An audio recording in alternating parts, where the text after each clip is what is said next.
Kaya 100% po kapag sila'y nagka-baby, sigurado po mga kaibigan, Cutis porcellana. Ay, babae siguro yan. Ano? May nakita ako sa comics eh. Mutya. Mutya. Yung comics, Mutya.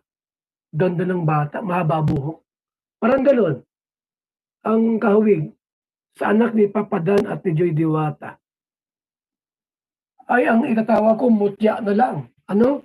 Hoy, Mutya! Ano ka rito? Ay, maganda. Mahabang buhok, nakabangs. Tapos, cute na bata. Medyo chubby ng konti. Oy, nandiyan si Mutya! Di ba cute?